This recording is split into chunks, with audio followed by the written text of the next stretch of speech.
Hello and welcome to the Vermont Report on Palestine, Israel. I'm Mark Hage. It is July 28th, 2025, the 660th day of Israel's war of genocide against the people of Gaza. And according to the Gaza Health Ministry, 59,733 Palestinians have been killed, more than 14,000 are reported missing, and more than 14,470 are reported wounded or injured. There is no end in sight to this carnage. Tonight, our focus is on famine and the weaponization of starvation by the State of Israel against the Gaza Strip. Last week, the World Food Program indicated that 470,000 Palestinians are now facing catastrophic hunger. The entire population of the Strip, which includes more than 1 million children, are now under threat of acute food insecurity. Today, the Gaza Health Ministry reported that Israel's refusal to allow baby formula into the Strip is placing 40,000 Palestinian infants at risk of death by malnutrition and starvation. Our first report today is from Al Jazeera's The Listening Post, which examines this unfolding catastrophe of starvation and also looks at the impact and the collusion of the Western media in not fully and accurately reporting on what is happening in Gaza. And finally, it also examines the plight of Palestinian journalists who are facing the same famine as the local population while trying to report on it. Our second report features an interview with Dr. Nick Maynard, a British surgeon and a medical educator. He has visited and worked in Gaza 3 times since October of 2023. He's also practiced medicine in Gaza and educated there on and off since 2010. And finally, our third report is an extended interview with Dr. Omer Bartov, a distinguished historian of the Nazi genocide. He is interviewed by Amy Goodman of Democracy Now! Recently, Dr. Bartov penned a guest editorial for the New York Times, and it was titled, "I'm a Genocide Scholar. I know it when I see it." He wrote, "My inescapable conclusion has become that Israel is committing genocide against the Palestinian people. Having grown up in a Zionist home, lived the first half of my life in Israel, served in the Israeli Defense Forces as a soldier and officer, and spent most of my career researching and writing on war crimes and the Holocaust, this was a painful conclusion to reach and one that I resisted as long as I could. But I have been teaching classes on genocide for a quarter of a century. I can recognize one when I see one." Here now the first of 3 reports, Al Jazeera's The Listening Post. When trying to stave off starvation becomes part of the job. What it means to be a Palestinian journalist in Gaza. The stories they are still determined to tell, the incredible risks they are prepared to take. Iranian leaders are basking in the glow of national unity. They have Israel and a war that lasted 12 days to thank for that. Plus, going underground in Ghana in search of gold, the dangers of artisanal mining there, and the perils of reporting on the story.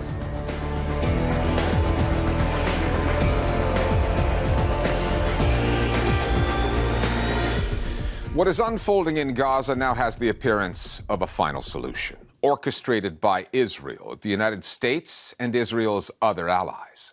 The transformation of parts of the Strip into starvation and concentration camps, a place where famine has been turned into a weapon of war, where reporting the reality of this genocide can amount to a death sentence. Palestinian journalists can easily identify with the suffering that they are documenting since they, too, are going hungry. They have been targeted because for Benjamin Netanyahu, like other genocidal leaders before him, starving a population is much easier to do when no one is watching. Across Western mainstream media, news outlets have been unable to ignore this story of mass starvation in Gaza. But in report after report, they have made a habit of leaving out a key detail, naming the perpetrators of the famine, Israel. The missing actors, the sanitized language, the use of the passive grammatical voice. It is all part of the playbook for far too many international news outlets. And that is exactly what the few Palestinian journalists still standing are out to tell the world. Journalists in Gaza already had the world's toughest assignment. Job 1, for almost 22 months now, has been survival. Job 2, telling heartbreaking stories, documenting a genocide while under fire. Like when Al Jazeera Arabic's Anas al-Sharif did a live hit from the Al-Shifa hospital this week about people around him starving when a woman behind him collapsed. وأنا بنقل الحدث على الشاشة وبتحدث عن المجازر وعن المجاعة. من خلفي سقطت هذه السيدة على الأرض من شدة الجوع وأيضا من شدة القهر والألم. كان مشهد صراحة بيبكي الحجر. طبعا أنا جعان، واللي بيصورني جعان، واللي بيحاورني جعان، والجريح اللي بيجي على المستشفى يتعالج جعان، والمسعف اللي بنقل المصاب جعان، والطبيب اللي بيداويه برضه جعان، والصحفي اللي بيكمل رسالته برضه جعان. كل فئات المجتمع جعانة ومحتاجة رغيف خبز واحد. الآن إحنا فقط بننتظر حاجة واحدة، الموت، إما قصفاً أو جوعاً. For somebody like Anas to be reporting, he has witnessed the killing of his own colleagues. He himself became a target immediately after that report. But this shows the level of strength, of bravery, and if anybody should be awarded for excellence in journalism, it is all of those Palestinian journalists in Gaza who have risked their lives to live stream a genocide and have been questioned about it nonetheless. Anas al-Sharif is not alone in this, nor is Al Jazeera. AFP, Agence France Presse, has announced that it is trying to evacuate 10 Palestinian journalists working for the agency in Gaza. AFP's been in business for more than 80 years. It has had to evacuate its people from war zones before, but never because they were starving. Not that such a development will trouble Benjamin Netanyahu. The fewer reporters there are to document Israeli war crimes, the better. The evacuation of AFP reporters is definitely a win for Netanyahu. The whole design of this is to continue starving people, but to have a cover. And this Gaza Humanitarian Foundation, this Israeli-American project, is creating feeding centers and requiring starving Gazans to walk miles and miles and miles, and then herding them into these cages. It's all part of this attempt to destroy Gaza, to destroy the population, and ultimately, as the Israelis say, to allow them to, quote, voluntarily migrate. Now, why something could be considered voluntary when you've destroyed the entire society is a bit of a mystery to me. All they need to do is to open the gates of Gaza to the humanitarian agencies that have that life-saving aid. If Israel wanted to do it, every child in Gaza could have breakfast tomorrow. Starvation doesn't just happen. Starvation is what some people do to other people. And whenever we see a child starving, we need to ask, who is responsible? The fact that the international media do not ask this question every time suggests that they don't want to see what is in front of their eyes. Or that they just do not want to report the story that way. These headlines about Gaza reveal how 4 major Western news organizations continue to commit one of the most common crimes against journalism, one that usually goes undetected, because that is the point. It's called omission. CNN, Sky News, Reuters, and NBC News will all tell you that they speak truth to power. Yet none of them, when headlining a story about a man-made famine, identify the perpetrators.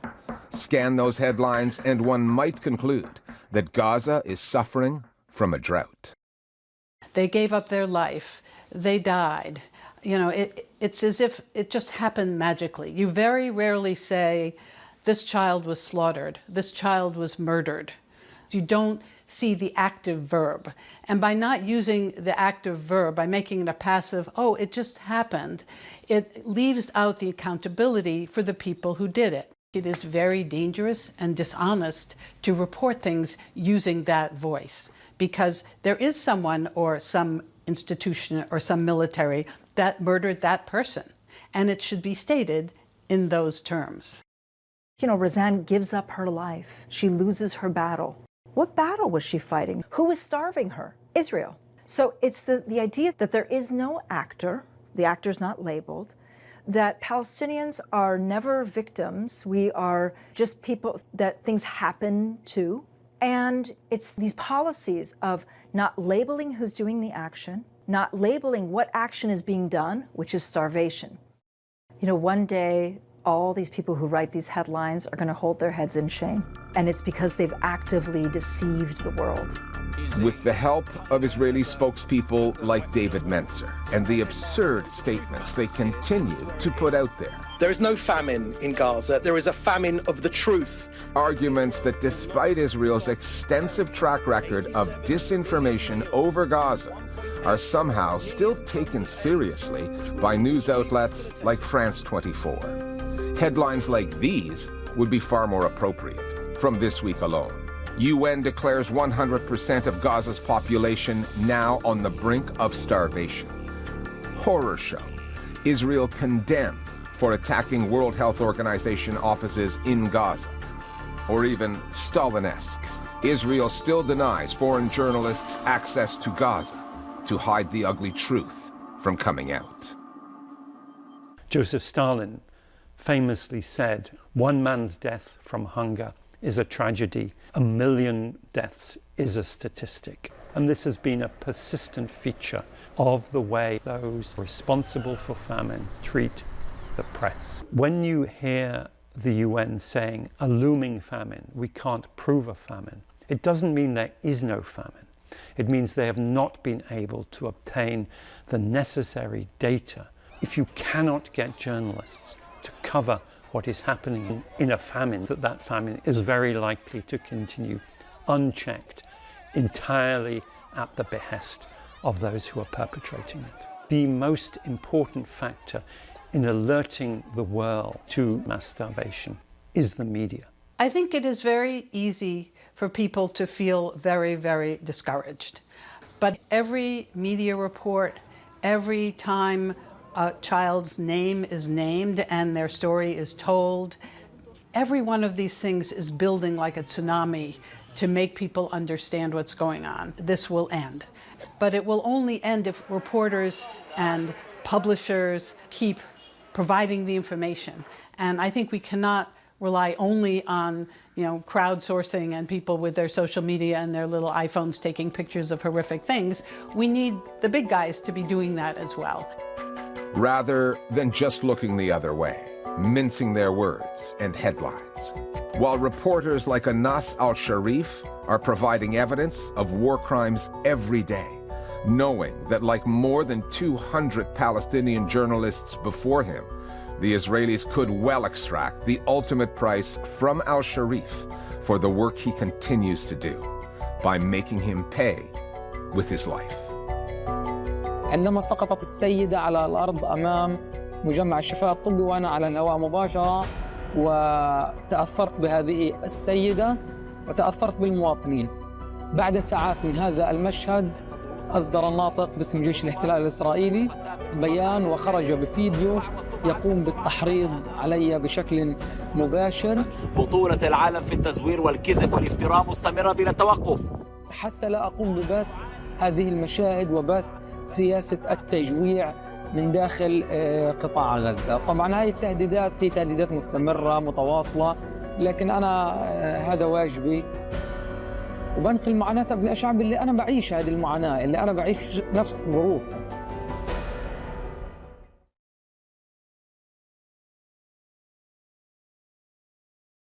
The almost complete cessation of all aid and food coming in has made it much, much worse.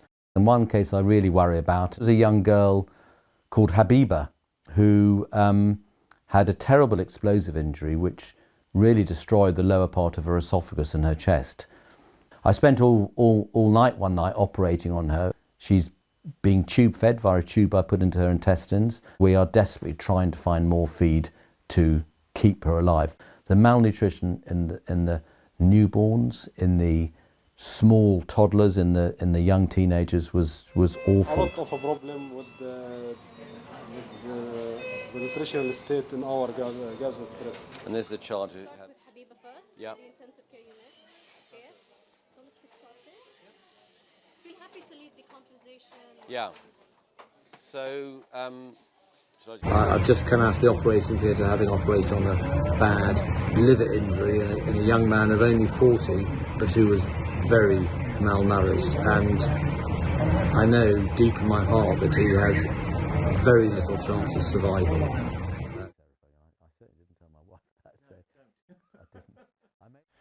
Well, Nick, welcome home again. As you sit here now, back in this extremely safe place where you live, what are the images that stick in your mind after your most recent trip to Gaza? Can you tell me what they are? Can you list them for me? Yeah, I mean, it is lovely to be home, but I can't get those memories, those thoughts out of my mind. I think the overriding images that I have kept in my mind, keep thinking about my patients that I've left behind, the many patients I have treated and been with over the last 4 weeks, those that have died, those that are still alive, those that remain critically ill, and I worry about. The staff, the friends, some of whom I've known for many years, new friends I've made over the last 4 weeks that I've met in Nasser Hospital.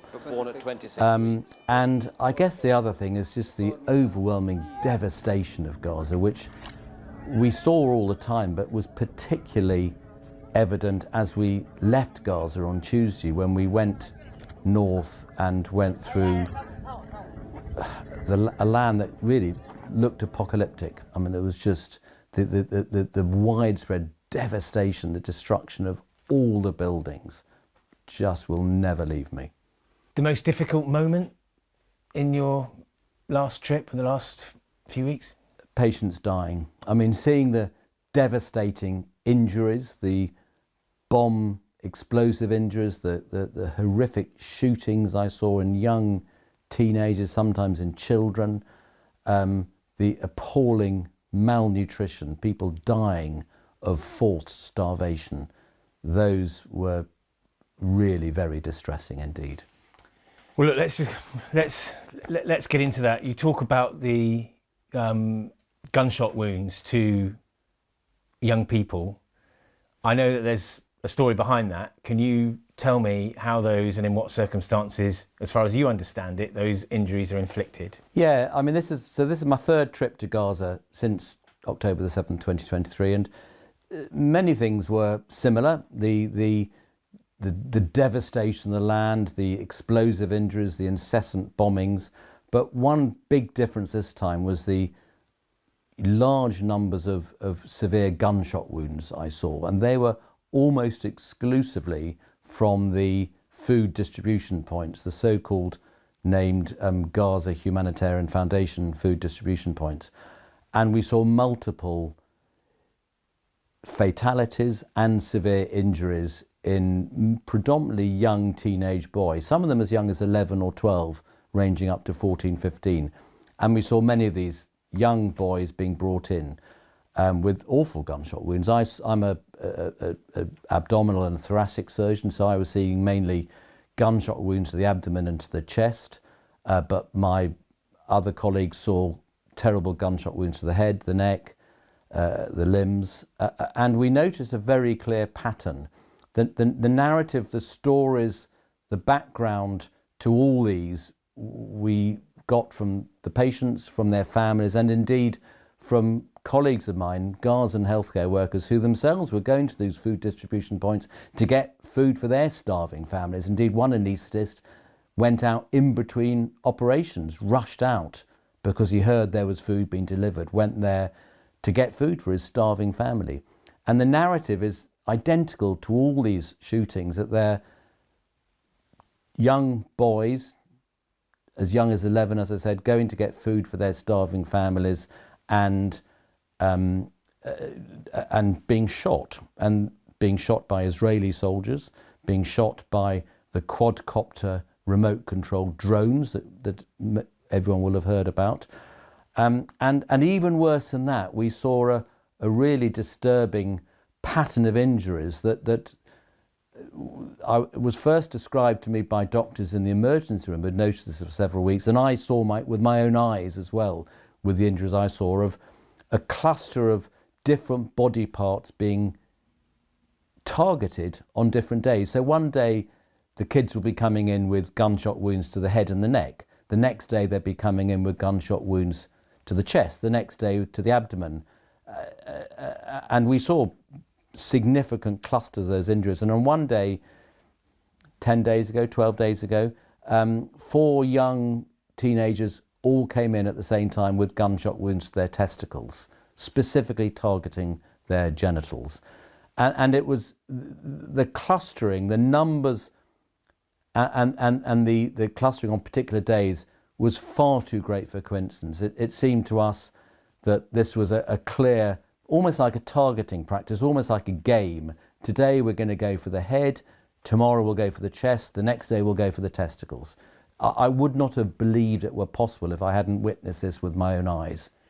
The IDF categorically rejects the claims of intentional harm to civilians. I've got a statement they released here. And for the sake of clarity, the Army's binding orders, they say, prohibit forces operating in the area from intentionally firing at miners. But that's not your experience. I can't talk about intent. All I can talk about is what I've seen with my own eyes, and it's inconceivable to me that the multitude of injuries I have seen can be anything other than direct targeting of these children. I've got some video here, Nick, who I believe is one of your patients. This man, can you tell me this man's story? Yes, he had devastating explosive injury to his abdomen, damaging his bowel seriously, but also damaging his perineum, the area between his genitals and his anus. He lost all the soft tissue around his perineum. He lost a lot of his bowel as well. And when I first met him, and he, as you can see in the video, he's profoundly malnourished. He was very, very thin when he came in. He survived, to be honest, against all the odds. We've had no nutrition to give him at all, quite miraculously, and this is something that the care these patients get from their families is remarkable. His families have been doing all the dressings to his terrible wounds. They've been sourcing food, God knows where from, and have been giving him food, and he is alive at the moment. You're in no doubt about the lack of food, the food crisis in Gaza at the moment. Tell me about the evidence that you saw of that. No, I mean, I'm not in doubt, and that's not an opinion. I mean, it's a fact. I mean, I can talk about the amount of food present in the hospital. Why don't you tell me about that? There is no food in the hospital. There is no food at all for patients and for staff there. The patients rely upon food being brought in by their families, and that is incredibly difficult to get. And if they do get food, it's very difficult to get them protein, which of course is very important for their tissue healing. So they're malnourished when they come in. They get more and more malnourished as they're in hospital. The amount of food being delivered to the food distribution sites is minimal, and we've talked about the devastating shootings going there, but the amount of food that's actually getting in to the population is very, very small amounts indeed. So colleagues of mine whom I worked with a year ago, I barely recognise. Some of them have lost 30 kilograms in weight, and they are starving. Surgeons I work with get phone calls, get messages from their families saying, one of them the other day got a message from his wife saying, I can't get up. I'm in the tent. They all live in tents, of course. His wife had said, I cannot get up. I'm feeling so weak. And he was the one that actually went out in between operations to one of the food distribution sites to get food. He came back covered in bruises and grazes. How does this time, you've got vast experience of working in Gaza. It's always hellish because of the circumstances of the conflict and the way the war is being fought. What was different this time? Why was it worse? Why is it worse? The malnutrition was far worse. The lack of food, the almost complete cessation of all aid and food coming in has made it much, much worse. I mean, to make it clear, there's never been enough food or aid coming into Gaza in the last 22 months. I think people know by now that on average 500 trucks a day were coming in before October 2023, just to give basic food and medical supplies. There's never been a day when that amount is coming in, and of course the need is much greater than it was before. So, and this was, we called out the beginnings of what we saw as malnutrition back in January 24. It was much worse when I was there last summer, but my God, this is much, much worse than we could have imagined. And it was very dramatic looking at all the patients and looking at all the staff as well. You saw, well, you saw from a distance at least, Israel's new offensive in Deir al-Balah. What do you think the Israeli army is trying to achieve there right now, and what do you know of what they've done? Having seen what they've done, having seen the widespread destruction of hospitals, the deliberate destruction of hospitals, and I don't mean just bombing hospitals, I mean going into hospitals and dismantling the whole apparatus of the hospitals, destroying the laboratories, destroying the scanners, destroying in Shifa Hospital every single dialysis machine, destroying the gas supplies, the oxygen supplies, the sewage disposal, the water supplies, having seen them targeting healthcare workers, friends of mine who have been killed out there, friends of mine who've been abducted, imprisoned for up to 6 months, tortured daily. The systematic dismantling of the whole way of life of Gaza. This is much, much more, it appears to me, than simply targeting Hamas militants. This is destruction of the whole infrastructure of living in Gaza. And it seems to me the only explanation for that is the clear aim of trying to eradicate all the Gazans from that land. You're talking about ethnic cleansing. I'm talking about ethnic cleansing. That's what it appears to me. Israel, of course, would say that the hospitals you describe are used as command and control centres by Hamas fighters. Again, not your experience. Not at all. I mean, I've been in these hospitals. In Nasser Hospital and Al-Aqsa Hospital, where I've worked, I've been to every single square inch of those hospitals. I have never been denied access to any part of the hospitals. I have never seen any evidence of people that would suggest to me they're Hamas militants. And much more importantly, in my experience, the doctors and the nurses and other healthcare workers, some of whom I've known for 15 years, some of whom are like family to me, people I would trust with my life and indeed have trusted with my life. They have seen no evidence of that at all. So I do not believe there is any credible evidence to suggest that Hamas are using these hospitals as command centres. And indeed, the evidence that the Israeli military and government have provided for this is not remotely credible. So in my experience, I can only talk about what I've seen, but I've seen no evidence to support those contentions at all. What is the world to do, Nick? I mean, you're at one remove now. You've come home. You've got some perspective on your trip. Yesterday, the government here was talking about how it's appalled and sickened by the plight of civilians in Gaza. Says it's horrifying that so many Palestinians have been killed while seeking aid. What do you think? Well, it's all talk, but no action. And I mean that. Listen, of course we all welcome the change in the words coming from our government, but that is wholly inadequate in my view.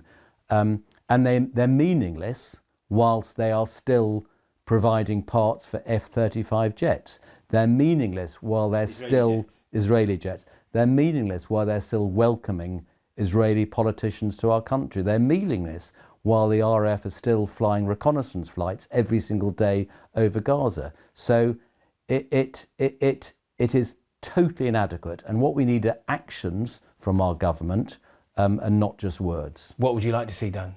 I would like our government to be recognising that there is a genocide being carried out, recognising there are multiple war crimes being committed daily, listening to the evidence that people like me and many other healthcare workers are bringing back and have presented to our government already. There is no doubt they know what is going on, and they need to put pressure on the Israelis together with the US government to stop what is going on.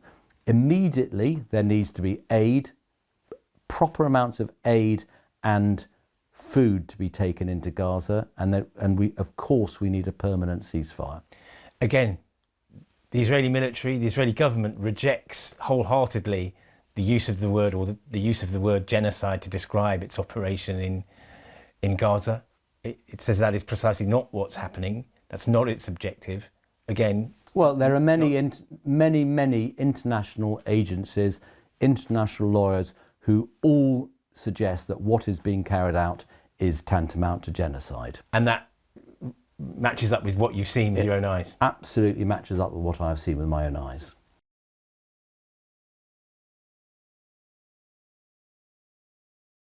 Well, there's perhaps no greater crime than genocide.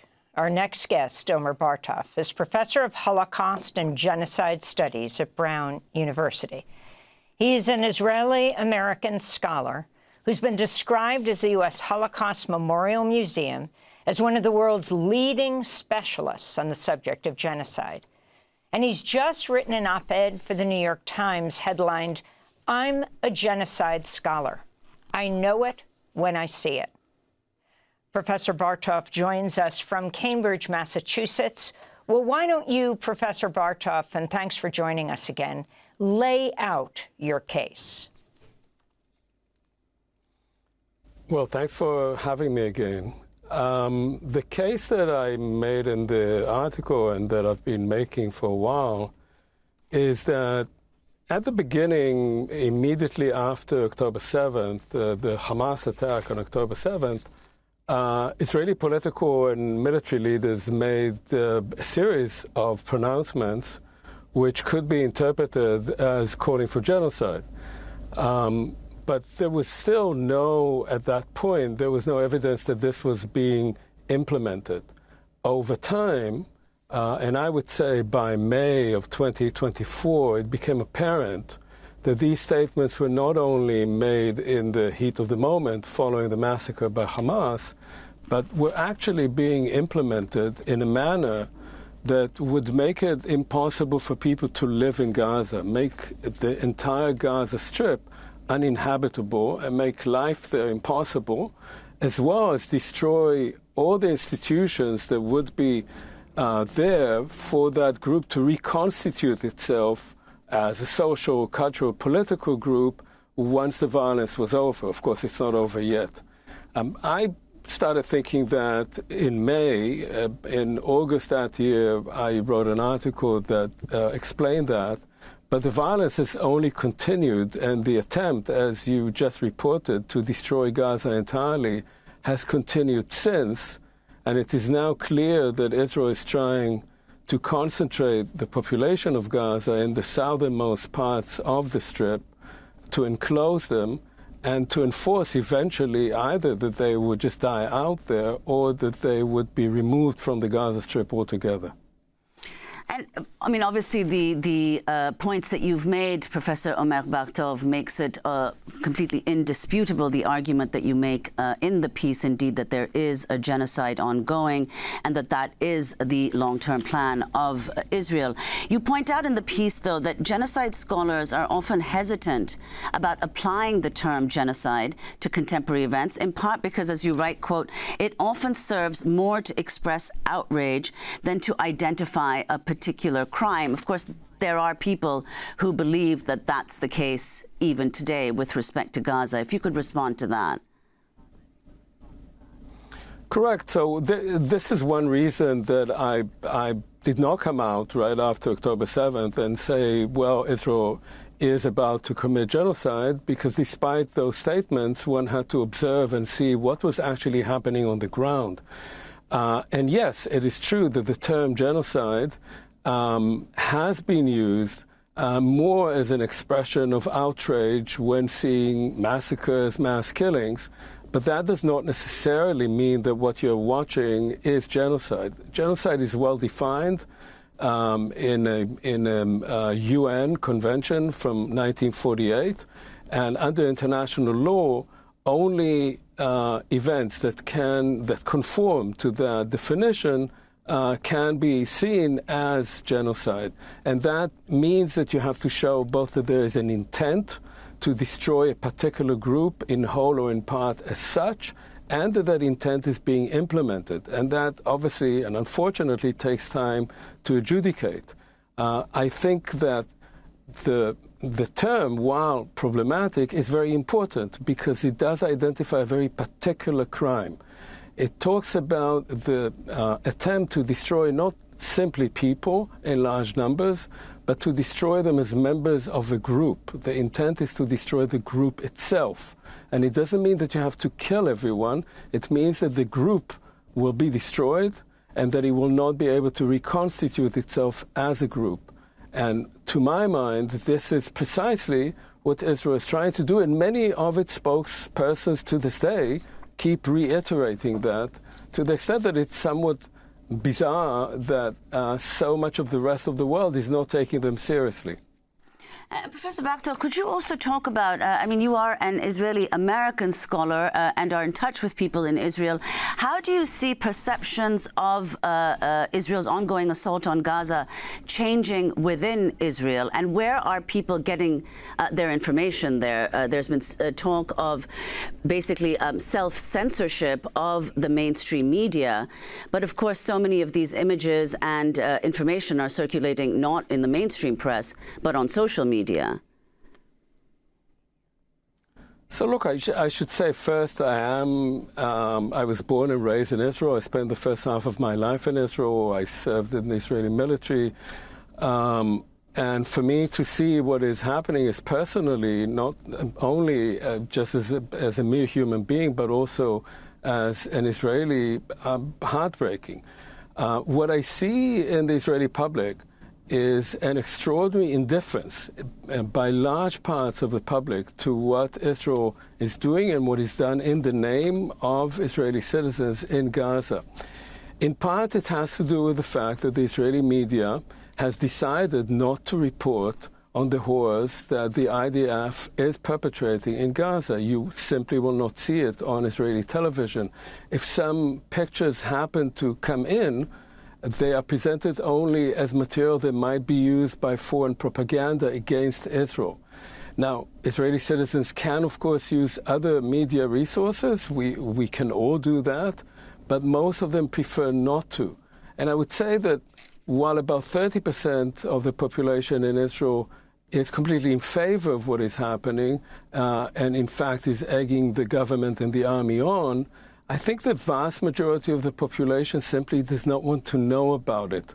And that goes back both to the inability to see anything on their own TVs and a response to October 7th, a sense that after that, and that's a widespread sense in Israel, after that, there is no way of finding any solution with the Palestinians, and the only way to deal with that issue is to eradicate it. Professor Bartov, can you talk about the genocide scholars across the world who have come to the same conclusion? Yes, so as I wrote in the op-ed, over time, many genocide scholars who are, and legal experts in international law, who, like me, have been very cautious about applying this term, have gradually come to the conclusion that what we're watching is genocide. And that's important in the sense that there is now, I think, a growing consensus over that view. as I wrote in the piece, unfortunately, scholars and institutions dedicated to researching and commemorating the Holocaust have generally, with a few very courageous exceptions, have generally refused to say anything, to express themselves in any way about what is happening in Gaza. And to my mind, by doing that, they first of all betrayed the very idea of never again, because never again was never about never again the Holocaust, it was never again genocide and such other crimes against humanity. So there's now a rift between genocide scholars who have generally come to agree on Gaza being an Israeli genocidal operation and Holocaust scholars and institutions that have remained mum. Can you talk about how the term genocide came into use? Can you talk about the Polish lawyer Raphael Lemkin? Yes, so Raphael Lemkin was a Polish-Jewish lawyer who already in the 1930s was trying to find some kind of terminology that would describe and legally define that particular crime of trying to destroy a group. And the example that he had at the time was the genocide of the Armenians during World War I by the Ottoman Empire. During World War II, he had to escape Poland as a Jew. Most of his family was murdered.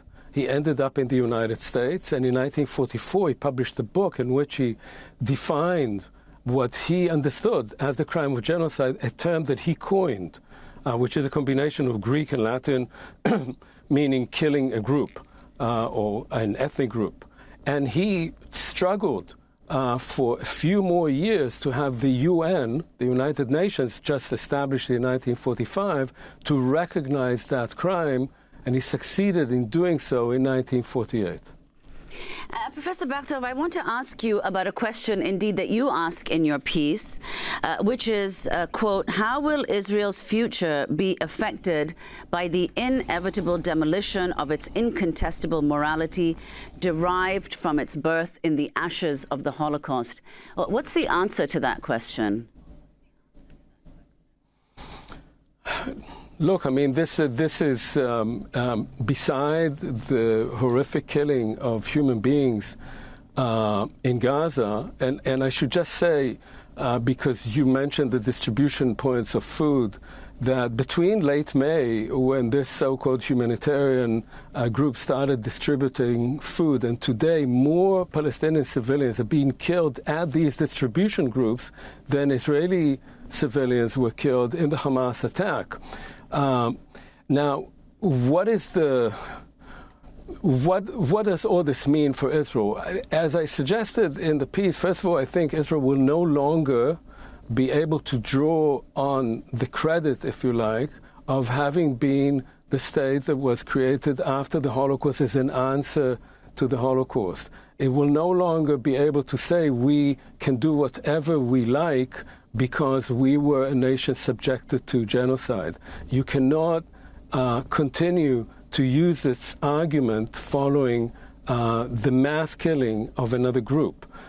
I hope, and I write that too, I hope that future generations of Israelis who will not be clean of that stain will remain, but will at least be liberated from this shadow of the Holocaust, and will start to look at reality as it is and start to think of how can they reconstitute their own nation, not as a response to the genocide against the Jews, as a response to the Holocaust, but rather as a nation that knows how to share this land where 7 million Jews and 7 million Palestinians live side by side between the Jordan and the sea, to share it with them with equality and dignity, and not with the use of bombs and violence.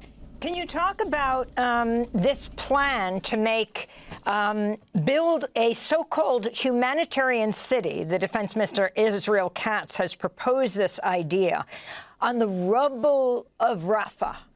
And the opposition of two former prime ministers, you have Ehud Olmert, you have Yair Lapid, They're saying if there is no exit, this is a concentration camp. The significance of these men saying this?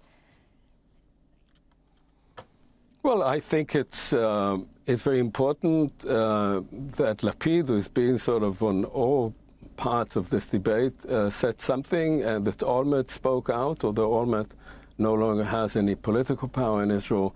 The plan itself, again, using the typical euphemisms that are used by organizations and states that carry out such crimes, calling that a humanitarian city, which would be a vast concentration camp, sort of combination of ghetto and concentration camp, that would be built, as he said, on the ruins of Rafah. Rafah has been completely destroyed. There's nothing there.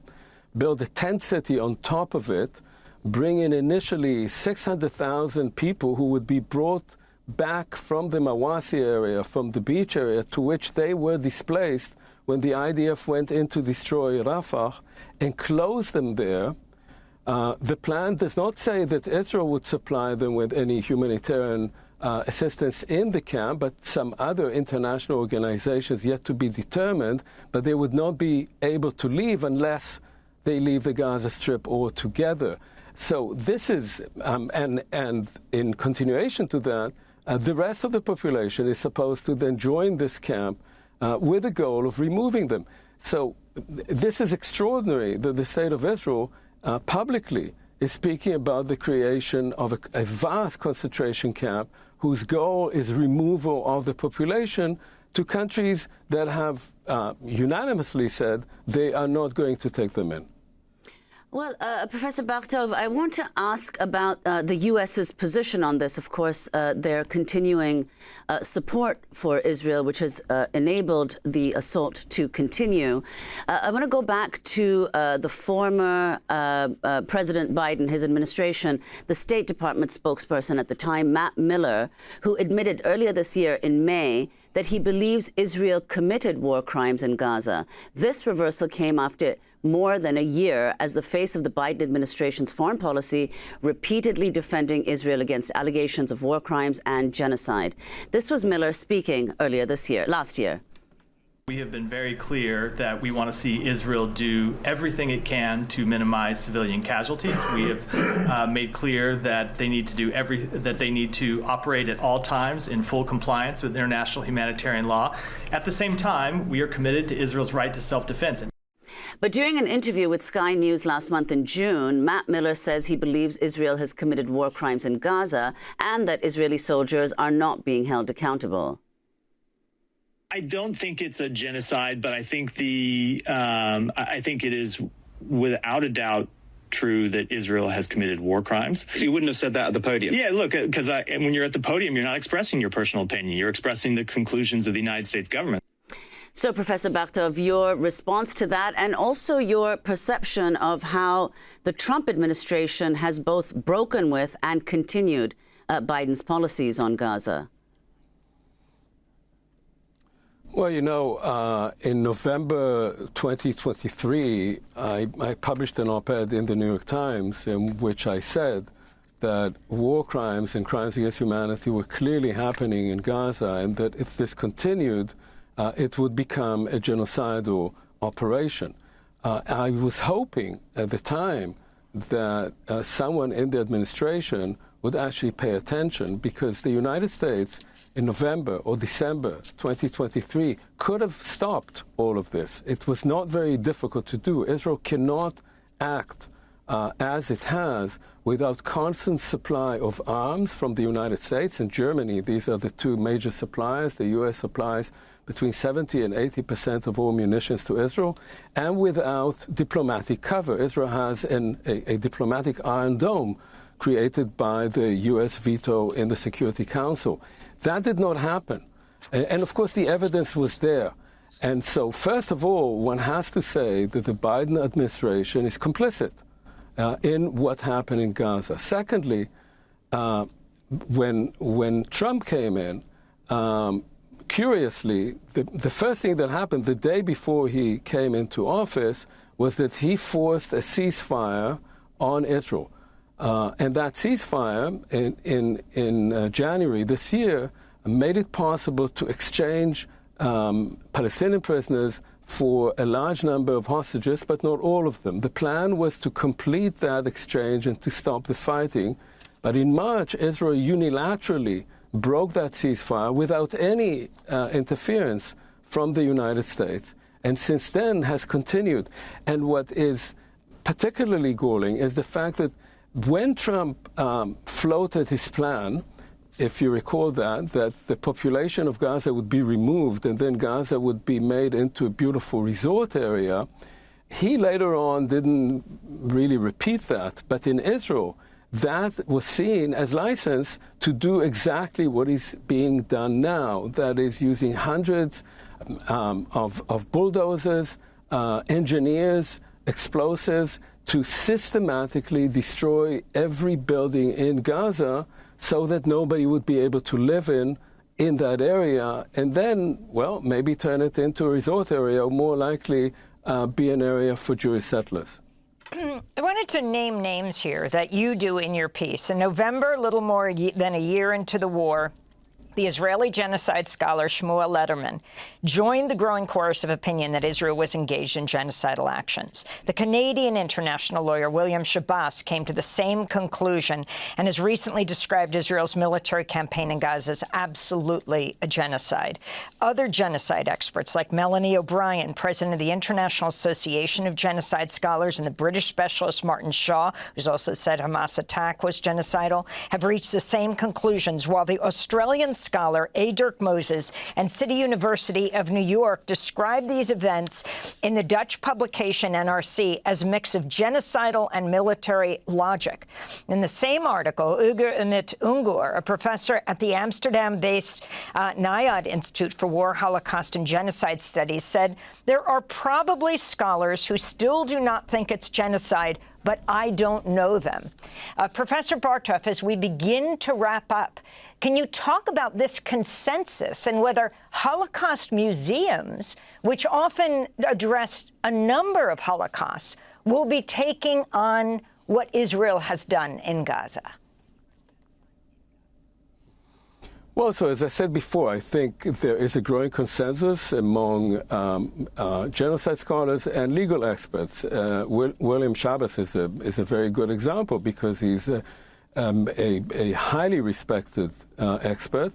He's very conservative. He took a long time to reach that conclusion, and he has. I just spoke with him recently in Europe, and he very strongly believes that what Israel is doing now is genocide.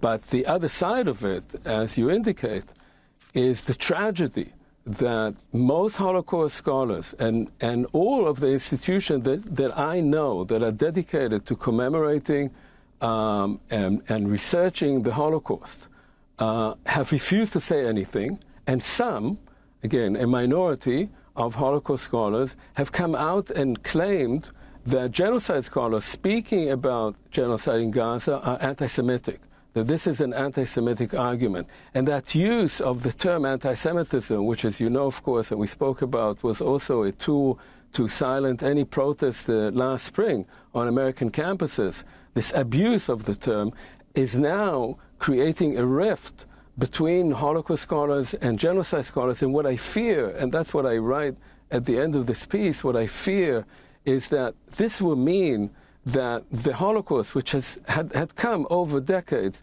to be recognized as an event of universal importance, as an event that we have to learn from, because of the silence, because of the betrayal of the notion of never again by these institutions and these scholars, will go back to become a sort of ethnic enclave, only something that the Jews talk about among themselves.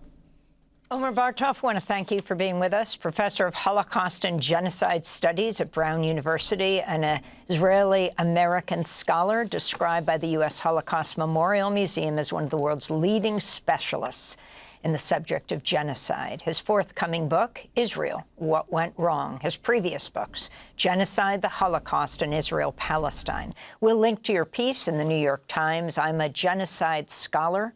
I know it when I see it. Thank you for watching. As always, I appreciate it. and we'll see you soon. I'm Mark Hage, and this is the Vermont Report on Palestine, Israel.